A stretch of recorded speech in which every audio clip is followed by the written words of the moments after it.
Chaves, Colorado, no Paraná. Já pulou na final em Barretos. Presta atenção.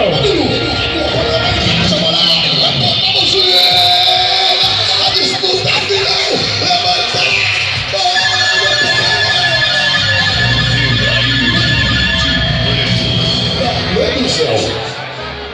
Ele é o Mar Pereira Molinha montando um contra buzina.